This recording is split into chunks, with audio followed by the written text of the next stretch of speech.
Navy. You're listening to Mensch-Kight Geopolitics.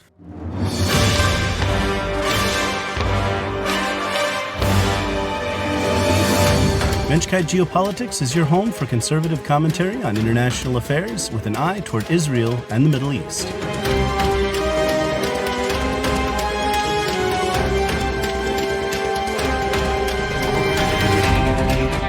I'm your host, Isaac Kight, your lovable landsman, your gregarious Vulcan, your mad genius, your shadow president, and your prophet of things to come.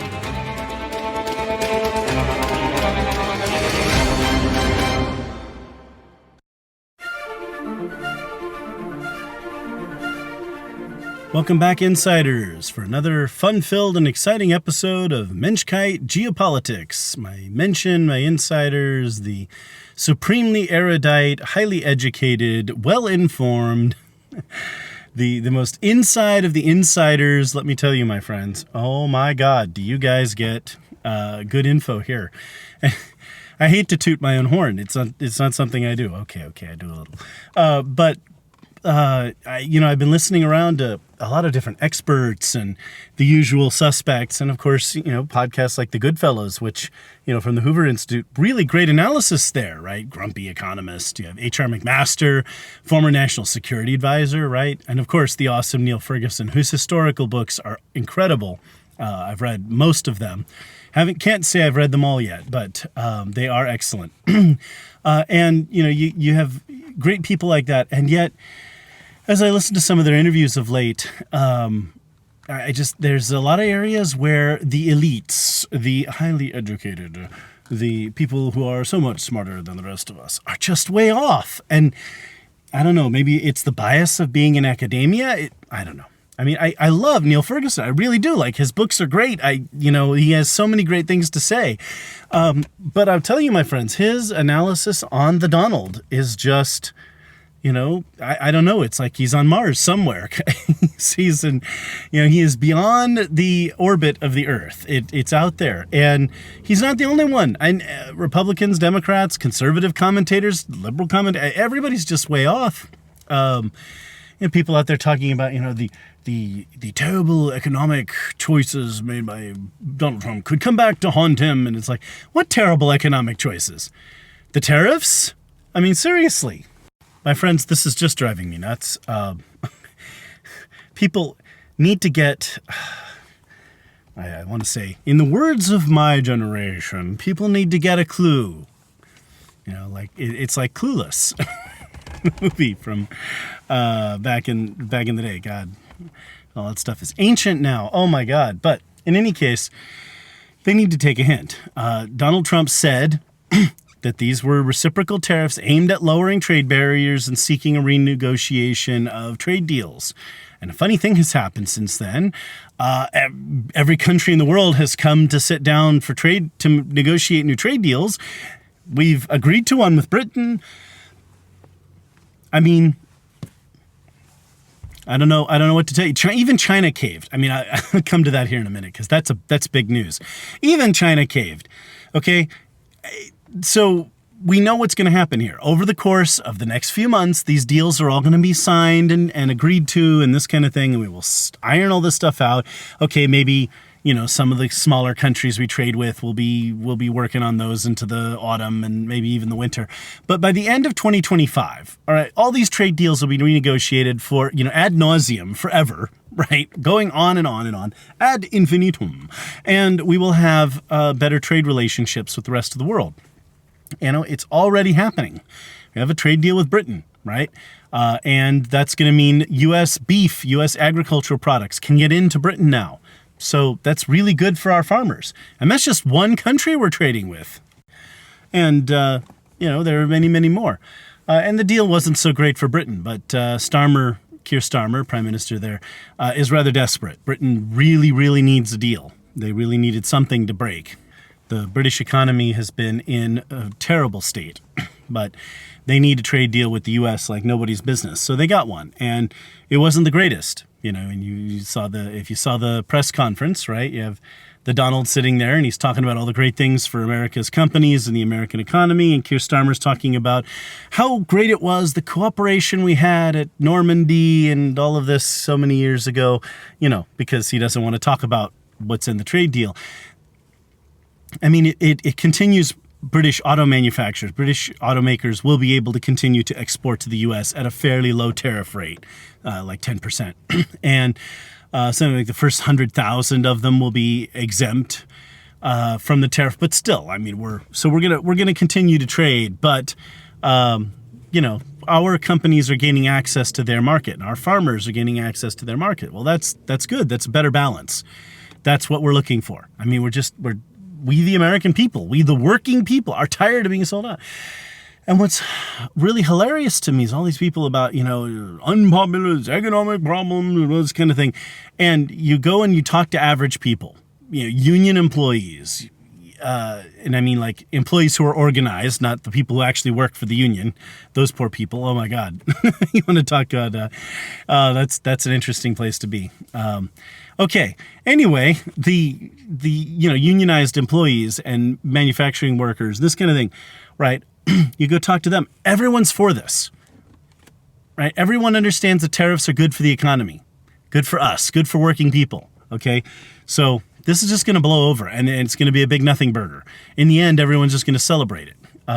Trump's big, the big deal, right? The big bad deal, the big beautiful bill. It's coming. No tax on tips, no tax on overtime, all kinds of conservative defunding plan, parenthood, $1.6 trillion in cuts, so many things coming. It's good stuff. And that's on top of the work Doge has already done, getting all of the fraud. Well, you can't get 100%, but they've gotten a lot of the fraud out of Social Security, out of Medicare. We're getting to a place now where, we know the people receiving benefits are much more likely to be actual people who are actually alive, living in the U.S. and who are entitled to the benefits. That's a good start. These programs are going bankrupt, and if we don't shore them up, if we don't protect them, we're going to lose them, my friends. We are going to lose them. So one of these things, and I don't want to go back into it in great detail, but I did talk about what we need to do with the budget, right? The budget is simple thing. We can make the whole thing go away, the budget, the debt, the whole thing. If we can cut spending and see economic growth, and cutting spending means we're going to have to do entitlement reform. Unfortunately, first we get rid of the fraud. That's good, but Social Security and Medicare are going to require some reforms to keep them solvent and fight the deficit. But we're getting there. But beyond that, cut taxes, get the economy going. As the economy grows, so too will tax revenues. And if we can keep the cuts, keep the government spending down, see the economy grow, tax revenue will increase, and we will start to see surpluses. And we need the surpluses. Like I talked about, we need a surplus of about $400 billion. Right. So, it may be the first surplus. Let's say 2028, we get $100 billion. Okay, we put that in the national debt.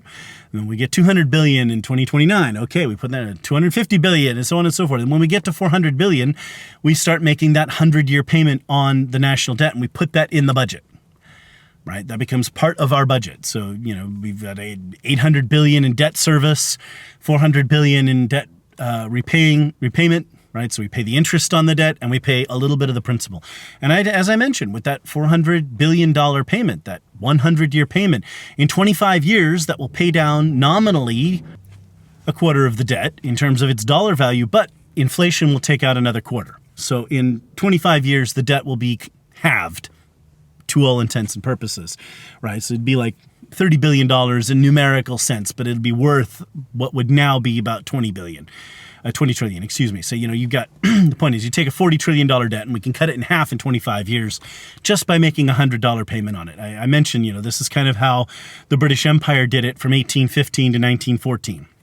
A brilliant strategy of just slowly paying down the debt, and they more than halved their debt effectively in that time, and we could do it a lot faster. All right. Anyway, so many things. In any case, Trump's agenda is really coming along. And even Neil Ferguson talked about how Trump is keeping his promises. He laid out all the things he was going to do, and he's doing them. Funny thing, A president who actually tries to implement the agenda they were elected to implement. And there are already references being made to FDR. FDR's reforms didn't do a great deal to fight the Depression, but they did ultimately end the Depression. So let's be happy about that. So there you go. All right. So, Trump's doing his thing. Now, that's the good part. Real quick, I'm just, what are the negatives? And there are some things where I just, my head in my hands, like, his statement, the Russians would have won the war in Ukraine if their tanks hadn't got stuck in the mud. Okay, if you say so, Mr. President, except that the mud were city streets and the getting stuck part were the Javelin missiles that Ukrainians were firing into the tanks, destroying them. Javelin missiles that were transferred to Ukraine thanks to President Trump in Trump term 1, right? The first Trump administration, for which President Trump has taken credit many times. Like, he himself has taken credit for sending these Javelin missiles to... I don't know how he doesn't remember what he said. Like, how do you contradict yourself like that? I mean, just... and to make such a dumb statement, it's embarrassing. I voted for Trump. I appreciate the domestic reforms. We've made a lot of progress, but I voted to get rid of senility. Right? We had a senile president. We didn't need another one. And this is kind of headed back in the Joe Biden direction. Donald Trump had a Biden moment. He pulled a Biden. My friends, this is not good. And it more importantly, you have the president repeating this Russian nonsense. These narratives. I mean, it doesn't matter what conflict you're in. I mean, after the Second World War, you had the German generals afterwards, the Hitler kept telling us to do that and he wouldn't let us do our thing, we could have won if they'd let us. Where have we heard that before? Everyone's always got an excuse, okay? But the fact is, the Russians tried to invade Ukraine. Ukraine did not want to be invaded. They resisted, and the Russian military is completely incompetent. It was even more so then. So the war has dragged on. And if you want to end the war, there's no other way than to arm Ukraine to the teeth, put sanctions on Russia, and bring Russia to its knees. Now, one way to do that is to work on China, which I'm coming to here in a minute. But at least we're doing that part. At least we're dealing with the China part. But it is just asinine statements like that. And then, Trump says, well, where are we going to get another phone conversation with Vladimir Putin? And as soon as he posted it online, I had to share it on X. Okay, how many civilians are going to die this time? How many toddlers? How many 12-year-old kids? Last time Trump said we were going to, and there was the drone strikes and, Vladimir, stop. Because, when the president puts the caps lock on and purports to yell on X, that's when, people really pay attention, right? Nevertheless, Vladimir Putin has slickly and cleverly defied Donald Trump several times, as politely and as gently as possible. And here we are. And what consequences have there been for Vladimir? None. His troops continue to attack. They don't gain much ground. The whole front is stalled just about everywhere. And the Ukrainians are fighting back. Europe is working to supply Ukraine with enough weapons and artillery shells and what have you to hold out. Ukrainian drones have been doing some pretty incredible stuff. And yet, the war continues in a stalemate because we won't give Ukraine the weapons they need to break the stalemate, right? Marco Rubio pointed out, U.S. is still sending arms to Ukraine. That's still going on. But, could we send more? The only way this is going to end is with, Russian defeat. The Russians are not going to quit. And, President Trump has come at this the wrong way from the very beginning, acting like somehow the Russians were winning this thing overwhelmingly. It was a done deal. And, he had to get Ukraine to agree to all these concessions so that the Russians would be willing to stop short of a total victory. The Russians are not going to stop short of a total victory.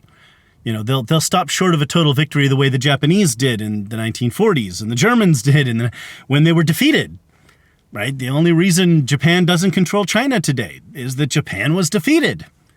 They started a war, they lost. That's how it works. So, just nothing but frustration there. It's the one area where the administration has been embarrassingly wrong and has failed time and again. And I mean, how long does Donald Trump want to look weak?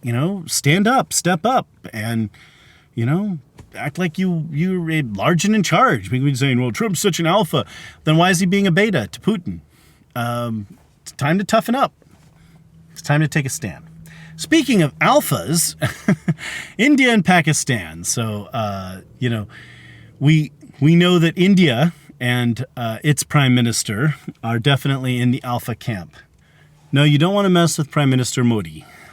Recently had that incident in Kashmir where terrorists searched and a bunch of tourists and killed 29 people for being Hindus, right? Horrible event. But the latest straw in a long series of terrorist attacks on India, financed from Pakistan, terrorists trained in Pakistan. So India stood up and they went to war. Things flared up for a while. India bombed the terror camps in Pakistan. Now, some pros and cons here. So, funny thing about geopolitics, India is using a lot of Russian weaponry, but it's also using a lot of European-made weaponry. Being neutral, India has been able to get a little bit of everything, whereas Pakistan relies heavily on China. So, what we saw in this conflict, and the dirty secret that the Chinese don't want to talk about, is that Chinese air defenses were terrible. India was able to bomb the places they wanted to bomb. They were able to launch missiles into Pakistan and hit whatever they wanted to hit. So the Chinese air defenses aren't any better than the Russian ones, and the Chinese are probably desperately trying to get their air defenses up to par right now. But that will give them some pause, right? There's talk about, did a new Chinese stealth fighter take out 3 Western jets?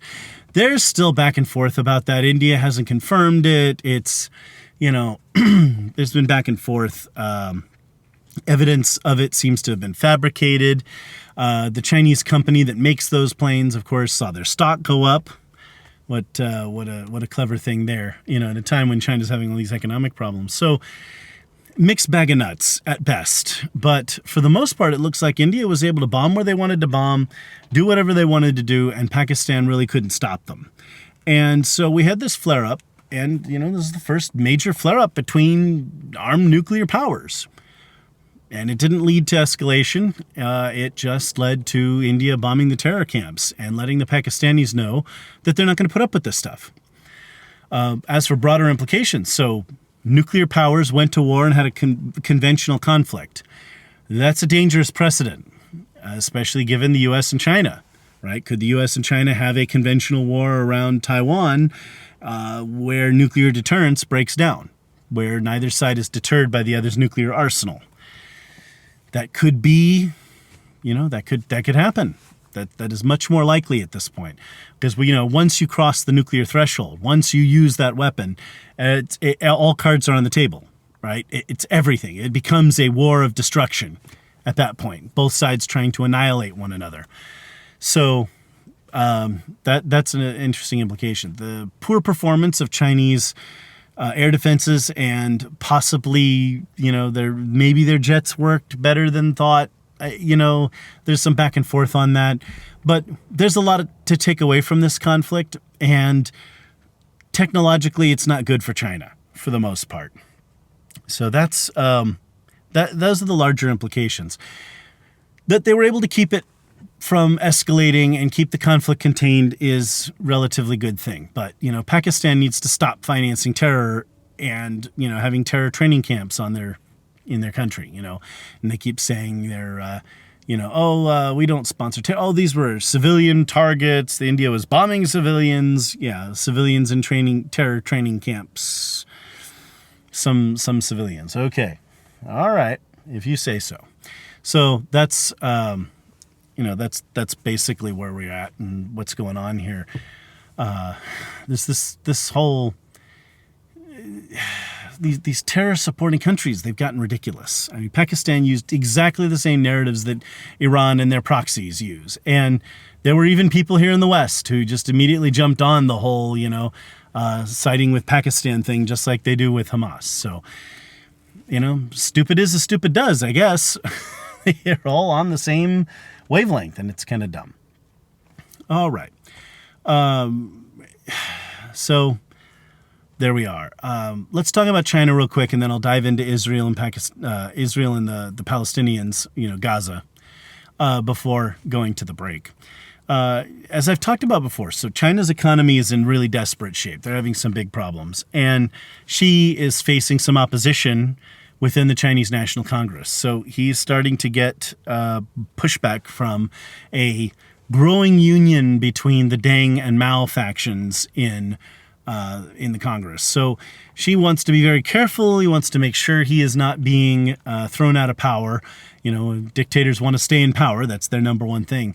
So the phone calls that he wasn't, that his government denied and purported weren't going on, apparently did take place because, he negotiated a deal with Trump, and they were able to come to some kind of 90-day temporary thing, right, where there are going to be 30% tariffs on Chinese goods coming into the U.S. on a temporary basis, and U.S. goods going to China will have a 10% tariff. Pretty good deal for the U.S., right? So with that, we're going to have a little bit better trade. Things will be a little bit more even. But for 90 days, that gets rid of the 145% and, these ridiculous tariff numbers that are just, once you get to 100%, and once you're at that point of being cost prohibitive, it really doesn't matter. There's no point in going from there. Your tariffs are already too high. They're stifling trade, right? So with this deal, things can kind of go back to normal a little bit for 90 days. There's still a lot of uncertainty, but there's time to negotiate a real full deal if the Chinese are ready to negotiate. And I don't know that President Xi has much choice at this point. The damage being done to the Chinese economy is deeper than anyone knows. I mean, it's getting, depending on whom you ask, and of course I listen to a number of different reports on the Chinese economy, some more, I don't want to say more plausible, some less so, but when you listen to Chinese dissidents, they do have their agenda of playing up negative stories from within China. At the same time, some of those stories are real. I mean, talk of whole companies shutting down and just vanishing, large, tens of millions of people going back out to the countryside to farm because they can't find food they can't feed themselves in the city. People taking lower paying jobs, people being deeply in debt, people struggling, literally like every day having to borrow money for their food and transportation to go to work because they can't afford to live, these kinds of things. It's interesting. A lot of people are selling their real estate. Now, if you know Chinese culture, you know that to the Chinese, owning property is just, it's a cultural value that cannot even be overstated. It's really, really important to them that they own property. They have to own at least one house. And that is a really big thing to say, I own this house, I own property, right? So people are selling their property, their one house that they own, to try to make ends meet. That tells you how desperate the situation could be there. But again, getting information out of China takes, you have to take it with a grain of salt because the government suppresses the news stories and a lot of the dissident crowd are eager to sensationalize a little bit. But still, there are good signs that the Chinese economy is in deep trouble. So if that's the case, then China may no longer be able to finance, to help support and prop up Russia. They may not be able to help prop up Iran. They may not be able to help prop up North Korea and Pakistan. The Axis powers rely heavily on China. And weakening China is a good thing. So Donald Trump has definitely got an A+ from me on his China policy. China is reeling, they're struggling, they are having all kinds of difficulties, and they're forced to come to the table and negotiate with us. So A+ there. Having to give him a D, D-, barely passing grade with Russia and Ukraine, I guess. Mostly a fail, but we'll see. Maybe he'll get the idea and turn things around. That would be wonderful. But anyway, this frustrates me when people don't have when they don't know enough. They don't understand a conflict. You have to go and analyze the conflict, and you have to have you have to be bright about it. I mean, as referring to a Neil Ferguson book. He wrote about how Kissinger goes to Vietnam in 1962, and he comes back from South Vietnam, and he's like, there's no country. There is no country called South Vietnam. There's no reason for this place to exist. And, if we're going to win a war there, the first thing we have to do is create a country. Well, how do you create a country that doesn't really want to exist, right? But that's the point. Like, he went there, he looked and he saw, and he's like, look, there's nothing, there's no there. Right? That's how he grasped the conflict. And he realized that, making peace was going to require bringing the North Vietnamese to the table. Well, they didn't want to come, so they don't want to negotiate. They want to win. Same thing with Russia. Well, what did we do in Vietnam? We bombed the snot out of North Vietnam and even turned China against Russia until North Vietnam was isolated and finally forced to come to the table. And then, of course, Nixon was ousted, and they ended up taking South Vietnam anyway, because we had become rather gutless by that point. But you get back to this point, like, was that a war worth winning? Was it really worth it to do all that? Because we talked about, well, if we'd made peace, then, forming a coalition between communist government and the South Vietnamese government, then the communists would just take over anyway. Well, fine. That's what ended up happening. So what's the difference? Kind of like we gave we spent 20 years fighting in Afghanistan to give give Afghanistan back to the Taliban. So what was the difference? We could have left and put the Taliban back in charge after 6 months, right? Why did we stay there for 20 years, right? In any event, you need to understand these conflicts in order to understand how to resolve them. And, that's what I do. My autistic brain that doesn't read people very well in real life, I'm able to read the actions, statements, and history of these various countries and figure out where they're coming from and what they're trying to do. And that's what I bring to you. That's the analysis you guys get right here. That apparently is pretty good. The more I listen out there, the more I realize you guys get some pretty awesome perspective right here. So appreciate you listening, and I'll keep bringing you more good stuff. All right, so the Israeli offensive in Gaza. First and foremost, we've had all this talk of some kind of break between Bibi and Trump. So Trump goes to Qatar, right? And, makes all these big deals, and they're going to invest, $1.4 trillion odd dollars in our economy and all this kind of thing. He gets all these good deals and talking about lending us a plane for Air Force One. Now, I don't want to dwell on it too long, but that has got to be the dumbest thing I've ever heard. I mean, we're going to let a private foreign citizen, this sheikh in Qatar lend a plane. I mean, given Qatar's ties to terrorism and Hamas, and, they've been sort of playing footsie with Iran. I mean, they play both sides against the middle. That's how they do things in Qatar. But, these are not good people. These are not our friends. So this was just one of those things that gave a lot of ammunition to embarrass Donald Trump. And it was a bad move, my friends. Not Trump at his best, but hey, I don't advise the president. I do so here on the podcast through you guys. As the shadow president, I say that was a really bad idea and terrible optics for the country. It was an easy way to say thank you, I appreciate the offer, no thanks, and walk away from that without the embarrassment. But that just didn't go over well. But now, after being in Qatar, it's possible the Trump administration, fresh off of all of that, was a little bit squeamish about this renewed offensive. But Israel has to finish Hamas. I mean, this has to end, right? Israelis cannot live after 10/7, after October 7th. Israelis deserve to live in peace and comfort, and we're almost there. We got to finish clearing Hamas out of Gaza. We've got to finish off the Houthis and stop Iran from sending their weapons over there. Regime change in Iran would be a really, really powerful thing. So these are the things that Israel needs to do so that Israelis can live in peace, relative peace and comfort, and be safe and confident in life, right?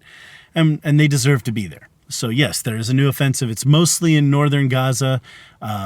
There's the recent killing of Mohammed Sinwar, the brother of Yahya Sinwar, and that was awesome. Apparently he and some top Hamas brass got together. It's possible that the government of Qatar sold them out.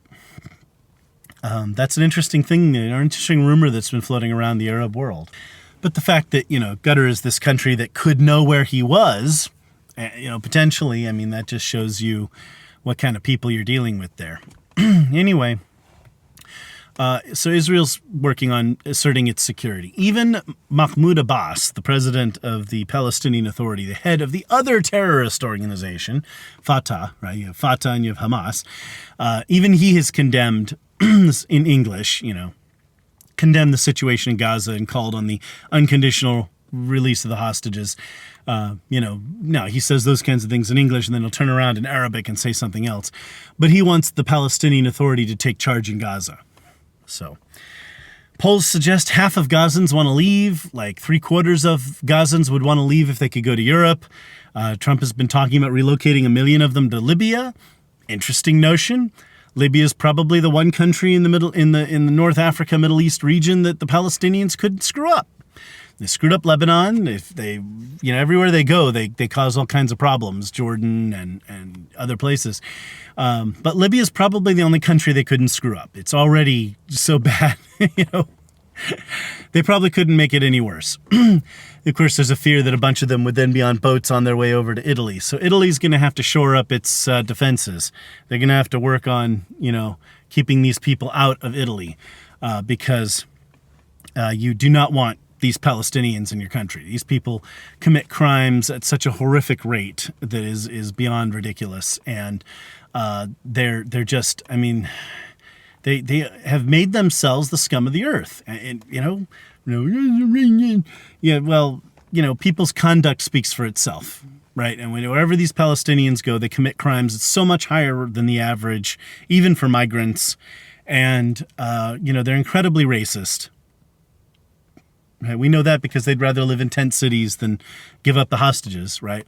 So far, we're still, 0 people in the Gaza Strip have tried to help the hostages. I was half joking with a friend the other day. It's like a biblical conversation, right? Abraham, he's standing there in front of Sodom and Gomorrah. Hashem, would you spare them for 10 righteous men? For 10 righteous men, I would spare them. Would you spare them for 9 righteous men? For 9 righteous men, I would spare them. Would you spare them for 1 righteous man? If you can find 1 righteous man in Sodom, I would spare them, kind of thing. It's back to this. If you could find 1 righteous man in Gaza, we'd spare it, right? And we're not there. These people are so incredibly racist. They are a cancer, right? And not because of their race, not because of where they come from, whatever. It's that culture that they have grown up with. It's the culture they have taken in. They've lived. They've refused to get rid of. Their parents have taught it to the children. You have this call from the kid that calls his dad and his mom, I killed 10 Jews, their blood is on my hands, and this kind of thing. He's bragging, and they're very happy for him, and all this kind of thing. He's going to die. Like, they know their son is going to die. It's more important to them that their son killed 10 Jews than that their son lives, right? That's how racist they are. That tells you everything you need to know, okay? So they can go to Libya, they can have fun there, they can't possibly make the place any worse, and they just need to stay there in Libya, right? Anyway, I think the closer we get, though, to any kind of actual relocation of the people there, the more likely that they would maybe okay, we'll drop we'll tone down the racism a little bit if we can stay, right? But until you start approaching the conflict from these kinds of outside-the-box solutions, right? Until you start challenging the orthodoxy and start saying things like Donald Trump is saying, we'll just relocate half of them. That's how you create change. Because as long as it's the normal, the poor Palestinians, everybody over here in the West, and from the river to the sea, another Holocaust there will be, is what they're chanting on college campuses, slightly modified. Free Palestine really does mean Sieg Heil. It really means a permanent solution. We know because they're throwing things at Jewish students. Do they know that, are those Israelis? No. Are they necessarily people who support Israel or are very Zionist? They don't know that. They're just Jews. So they're throwing things at them on campus. At this point, Kenya has a whole bunch of peacekeepers in Haiti, right? So I guarantee you, if I go to a college campus and I protest and decry the occupation of Haiti by Kenyan troops by throwing things at African-American students, what will happen to me? What will the response be? Right? I'm gonna go throw things at black students and to protest, Kenya's actions in Haiti. Right? I ostracized, tarred and feathered, locked up and the key thrown away. I mean, come on. They would be horrified if I were to do something like this. But you can throw things at Jewish students for, protesting the existence of Israel and your desire to murder Jews. Wow. To celebrate that stuff. Oh my God. Anyway, so Israel's strategic situation continues to be good, sort of in situ, close to Israel. So they have Gaza under thumb. Hamas is weakening by the day. They're losing their leadership. And, it doesn't sound like much, but the more of these senior terrorist a-holes that you whack, the more junior the top guys are. And then in time, that makes itself felt. Okay, when you have younger and younger guys that are leading who have less and less experience, less training, who don't have they're not wealthy, right? They haven't had a chance to become corrupted and get the money. So they don't know what they're doing. They're not motivated. They're not going to do as well as their predecessors. So in time, that comes to have its benefits. And with Hezbollah kind of, pinned down in the north and isolated, things are kind of changing, right? Syria, this guy al-Shara, it's he's got, Jelani, right? He's got everyone fooled. He's being, everyone's normalizing relations. Meanwhile, he's, got his people, his goons running around killing minorities in Syria. I understand that there's this desire to try to normalize and try to create a better situation with Syria. And this guy Shara has been talking about maybe joining the Abraham Accords and making peace with Israel and this kind of stuff. Well, of course he is. He wants to join the international community and make money and all this kind of thing. If he genuinely wants the best for Syria, then he needs to stop his people from murdering the minorities and start trying to build a country. Right? Countries usually involve minorities, and they have to be fairly treated. So Christians, Alawites, Druze, Kurds, all of these minority groups in Syria should feel comfortable and safe living in the same country with the Sunni majority, right? One would think, but that's not the Syria that he's building. So all I can say is thank God Israel blew up all the planes and missiles and all that kind of thing. I mean, the last thing that we needed was for the Syrian military equipment that al-Assad had, that Bashar al-Assad had. This didn't need to fall into the hands of the likes of Jelani and his crowd. As for Iran, we hear this and we hear that. Did Witkoff say this? Did Witkoff say that? Still nothing firm. After the meeting in Qatar, more talk of some kind of peace initiative with the Iranians. Kind of like with Putin, the Iranians have continued to defy Trump and nothing's come of it. We hear this and we hear that, but no progress. So just throw my hands up and say, hey, I don't know. I mean, I hear this and I hear that. That's all I've got. So anyway, I'm going to cut over to Aemon's Minute here and let you enjoy that. He's continuing with the saga of Hannibal invading Rome, one of his favorite episodes in history. And honestly, who wouldn't enjoy that? The elephants over the Alps and all this and great battles. And, this is the one leader who, basically had the Romans whenever he wanted to. And that sort of thing. So, it's fun stuff. Anyway, so after Aemon's Minute and the break, then I will be back. Hello everybody, welcome back to Aemon's Minute, where I tell you a cool story from the past. Today we're going to be talking about what Hannibal did after he crossed the Alps. As Hannibal enters the Po Valley, Rome needs to stop the general. They send an army over to fight Hannibal as he enters the Po Valley. They fight a battle where the Romans lost 5,000 troops. Now, Hannibal, starting out with 100,000 troops, has gone down to just 25,000 after the crossings of the mountains, rivers, southern Gaul, and fighting the battle against Rome. Tune in next time, where the Romans are caught into a devious trap by Hannibal. And that's Aean's Minute. Back to you, Dad.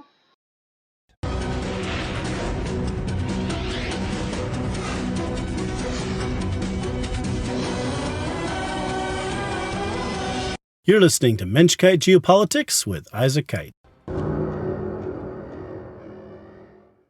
Or as the internet trolls say, mouthpiece of the Zionist conspiracy, spokesman for the elders of Zion, highly paid propagandist of the Mossad. Yeah, no. Now you're messing with the son of a mensch.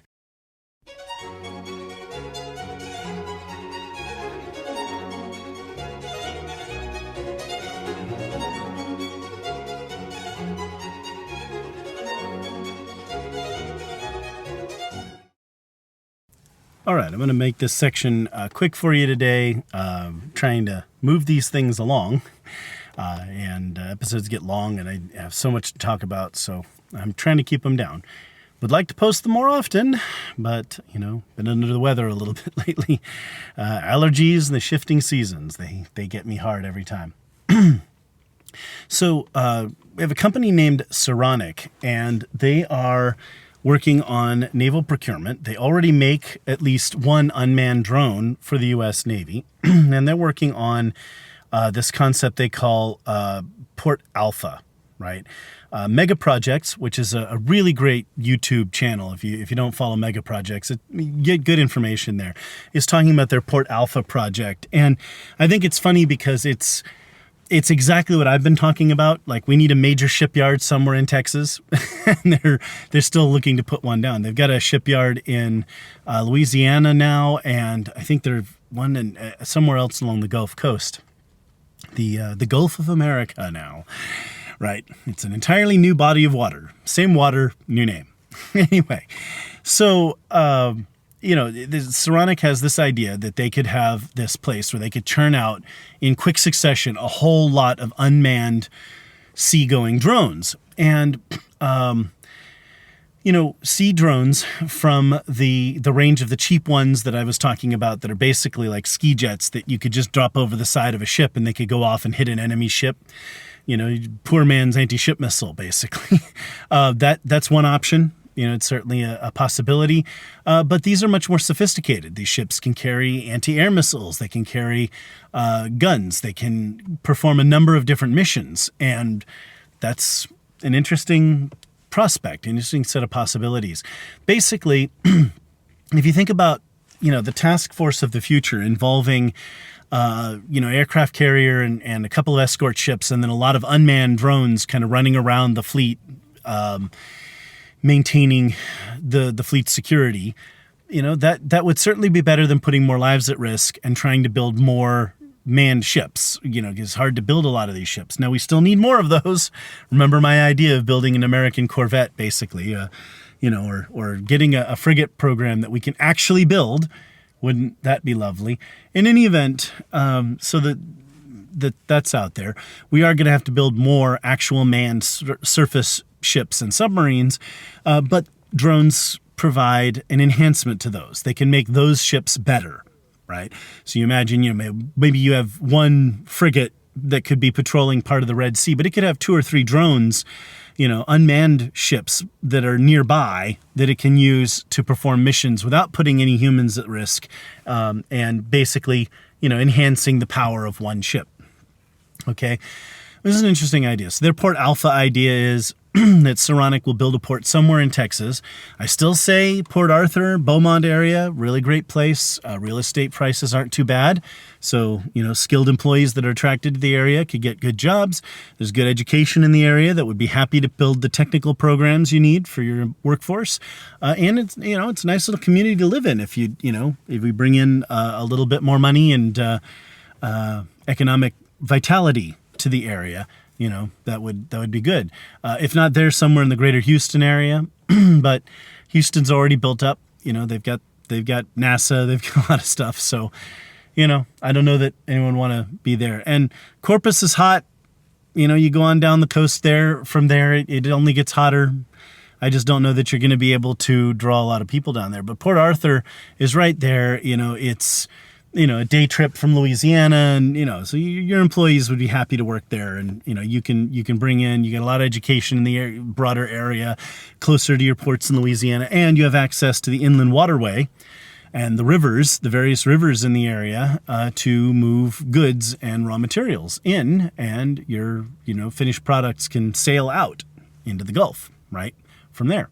Okay, so yeah, this is the thought that I've had, but it's good to see that there's talk of this. We need more surface ships and submarines. We need more unmanned vessels, unmanned aircraft, and unmanned submarines, undersea vessels, right? Anyway, so as this stuff is built and as these ideas are kicked around, they need to get started. They need to get expedited. We see kind of how the Navy of the future could come together with a smaller number of personnel and a smaller number of manned ships and a larger number of unmanned assets that can go out and do their damage to the enemy. This is an interesting idea. And as we saw in Ukraine recently, with unmanned drones shooting down fighter planes, I'd rather send a drone with no humans on board. Maybe it's expensive, maybe it's, $100 million drone, but I'd rather send a drone ship out and attack the Chinese Air Force rather than bring a manned ship within range of Chinese aircraft, right? There's no question there. One scenario is preferable to the other. We don't want to risk our people when we don't have to. So, interesting idea. The other thing is, I talked before about this idea of what I call the crazy horse drones, right? Where you have a cheap drone, kind of like the Iranian Shahed drones, right? They can be made for, depends on whom you ask, between $8,000 and $20,000 each. So I did this scenario where I said, look, let's make an American version for $100,000, put them on, 5 to a truck and deploy them in batteries, 20,000 strong in a place like Taiwan. And you can do all that for about $1.5 billion, right? Whereas, ships and aircraft carriers and all that only have have much more limited capabilities, right? An aircraft carrier is $13 billion. And then you have to buy the aircraft to fly off of it, right? $2 billion for a submarine. That's a lot. But if the Chinese knew that there could be 20,000 of these drones launched in less than a minute of them initiating hostilities, and that they'd fly, deep into China, hundreds of miles into China and hit targets, even if you had 2 to a target, that's 10,000 targets, right? And we could have 2 of these batteries in Taiwan and 1 in South Korea and 1 in Vietnam. And see what I'm saying? Like, you could spread these things out. I ultimately talked about maybe having something like 7 of them, like 1 in Poland, a battery of 20,000 in Poland, right? About 20,000 in Romania, 20,000 in the United Arab Emirates. That right there would put Iran on notice, right? And then, a battery in Vietnam, 1 in South Korea, and 2 in Taiwan. All of that, right? 7 of these things. Okay, and you're still at about $10 billion, still less than the cost of an aircraft carrier. And now we could hit, 140,000 targets in the Axis powers, anytime we wanted to? Okay, so that was an idea. Now, my idea for this was, you make a cheap drone with a propeller engine. Well, the Russians shot down a drone, captured it, and claimed that it's a Ukrainian drone. So we don't know for sure, but this thing was really slick. It was a flying wing design. It had just 2 fins on the back, still less than 10 feet long. It had a jet engine, and it was made with carbon fiber materials. Now, I had mentioned when I was on the Crazy Horse drones that by the time China built up a defense, that they could finally track and shoot down most of these drones, we'd make them stealthier by using carbon fiber materials. Right, so drones under 10 feet long, Ryan Macbeth talked about this recently. Drones under 10 feet long, under 3 meters, seem to be pretty good on radar cross-section. As long as they're low flying, they don't tend to show up on radar. It doesn't seem to be a problem. When they make the drones bigger than 10 feet, then they start to appear on radar, and that starts to become a problem for the drones. They're easier to track and easier to shoot down. So this drone, just under 10 feet, and it has carbon fiber materials, you know what I'm saying? And a jet engine, so it's much faster. So The Ukrainians are already building the ultimate version, the upgraded version of my idea for a Crazy Horse drone. That shows you how fast this technology is moving. But the point is, think about that. Think about 40,000 drones like that. Flying wing, carbon fiber, jet engine, sitting on trucks, in Taiwan, where, the truck has a hydraulic ramp that could just lift up and extend, and 5 of these drones take off right away and fly to their targets, right? You'd have it so that, you give the order to launch. It can be done automatically. Trucks driving down the road gets the launch order. The drivers pull off to the side of the road and bam, these things are off, right? They'd be difficult to track. The trucks wouldn't necessarily be on the Navy on the base, right? Like I said, tensions rise. They can send these to drive down any highway in Taiwan or any other country, right? So they'd be difficult to track and find. Anyway, and you send these things off. And the main cost I was thinking in the $100,000 cost over, say, $20,000, because we always have to have all the knickknacks and thingamabobs and technology and whatever. But if you put in a sophisticated computer, just sophisticated enough to have the right AI to avoid air defenses and get it to the target, then you could send it messages via satellite to update its orders or change its target profile. But if it could not communicate, if it was cut off from communications, right? EW, right? You have electronic warfare. So if it was jammed somehow and isolated from command, it would continue to perform its mission. The point is, the Ukrainians already have this thing. And so I'm just sitting here like, my musings, my friends, my ideas and my notions are already at play in the war with Russia. But if America would get on this game, if we'd actually build these things and actually do this thing that I just talked about, along with the naval drones and whatever, I mean, war has been revolutionized. Already, my notion for the Crazy Horse 1 drone, the idea that the cheap Shahed drone, simple plastic drone with a propeller engine, basic computer on board, just enough power to take it to the target with a reasonable size explosive. You could double them up if you wanted to destroy something. But look, I mean, in terms of communication infrastructure, antennas and stuff like that, that stuff is fragile. So, this thing goes off near it, boom, it's going to damage it and shut it down. You can damage a lot of military equipment with some of the small explosive, right? You can ground a jet by hitting it with a grenade, something the size of a grenade. That jet is going to be in trouble for a while, right? You can damage fuel tanks. So the point is, you can do a lot of stuff with a small explosive, okay? This thing had a much bigger explosive and a jet engine and carbon fiber manufacturing. It's already the Crazy Horse 2 drone. They're already a step ahead of where I was talking about. But I love it when I come up with an idea and then somebody makes it. I've talked about this, I've done this many times before in my life. I predict things that happen and I talk about technologies and then they're found in the real world, for better or for worse. When we invaded Iraq in 2003, in early 2004, I wrote a brief for the White House sent through my congresswoman at the time, and suggesting that there was one particular guy that I thought would be a good president for Iraq, that we should just invite this guy to form a government. He was a Shiite cleric who was moderate enough to be acceptable to the Sunnis and the Kurds, and he had been in Iran but was not too beholden to the Iranian government. So I thought this was a guy we could work with. And lo and behold, a month after I sent that brief in, his mosque was blown up. Al-Qaeda whacked him. Like, they saw what I saw. They saw that this guy could be the next leader of Iraq, and they killed him, right? There are times when sometimes I come up with these ideas, and then our enemies come up with them too. And I'm telling you, when you're playing this chess game with people, it's kind of scary when you realize that, holy mackerel, these people are at least as smart as I am. That's a terrifying thought, like, holy mackerel, oh my God. And so here we are, they're making the drones I was talking about. Cool stuff. The other thing we need is a hunter-killer drone of some kind. 'Cause, with airplanes, when they first started appearing over the battlefields of Europe in 1915, they were doing reconnaissance, right? So they would fly over the enemy positions, map them out, note where they're located, where their artillery is located, and that would be information that would then be useful by ground forces, right? Well, the Germans didn't like Allied planes flying over their lines, and the Allies didn't like German planes flying over their lines. So the Germans developed the first fighter plane, right? A plane designed with a gun on it so that it could go shoot down these reconnaissance aircraft. And then pretty soon, the French had their fighter and the British, so we had, fighters fighting each other to establish dominance of the air so that they can perform recon missions, right? Your fighter goes and clear out the enemy fighters so that your planes can conduct recon and then go home.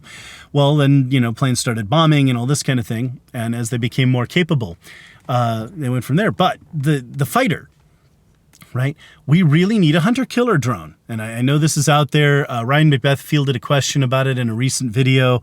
And unfortunately, he wasn't able to answer because, whatever he knows, he can't talk about publicly. But this is what we need to have. A drone with AI capabilities that can take commands from afar, but that can operate on its own, that can identify enemy drones in an area and destroy them, and not by physical intercept, right? It has to be able to shoot something like a shotgun shell with, some kind of variable time fuse, some kind of VT fuse, right? Proximity detonation that would damage and down the enemy drone, right? And it could carry many of these. Basically, a drone fighter plane. You know what I'm saying? That could go out and inexpensively destroy all of these drones and be reusable. One of the good things about the Roadrunner, which is a drone interceptor, is that if it doesn't hit a target, it is a physical intercept. It goes and it intercepts and it explodes near the target. But if it does not intercept a target, it returns to base. And that's beautiful because then you don't waste them if they don't find a target, right? But we're spending all this money on, weapon systems from the Marder, the German Marder with its big guns, to put up a lot of lead to shoot down these drones, or air-to-air missiles, or this kind of thing. That costs a lot of money. Surface-to-air missiles. These cost a lot of money to shoot down cheap drones. So, you shoot down a $20,000 drone with a $1 million missile, that's going to end up draining our coffers pretty quickly. And that's why I think we should have this hunter-killer drone. And then ships could launch HK drones that would patrol around the ships, right, within a certain patrol area. Or you could have them patrol along the front lines. And, like this drone is being operated by our side. You ignore that drone. Oh, that drone doesn't belong here. Shoot it down. Something along those lines. So that's the next thing that needs to be developed. But it's interesting to see that technology coming along so quickly. Well, it has been a short episode, thankfully. You don't need to hear me yap on forever. And I've been way too long in posting it. I've got to get these out to you guys more often. But, I'm trying. So with that, I will say, as always, goodbye, Lehitraot. My friends, as I've recorded this and I have not yet published, I find a terrible news story. I have to bring an update. A young couple has been gunned down near the Israeli embassy in Washington, D.C. Two people who were apparently, he had bought a wedding ring and was going to propose next week in Jerusalem. So a young couple has been murdered by a terrorist in Washington, D.C., and the terrorist, when arrested, was shouting, "Free Palestine." So we know what they mean when they say "Free Palestine." It's not just, war over there. It's murder of Jews right here in America. This act of terrorism is heinous and horrifying. My prayers for the family, and we need the victims. I don't have their names yet, but what a horrible thing to be gunned down like that in the streets of Washington, D.C. Horrifying thing. Hope we get the death penalty for this vile terrorist who gunned them down, and that will be justice. So, with that, just recording this supplement to let you know about that. I'll talk more about it in the next episode. But terrorism in the U.S. now.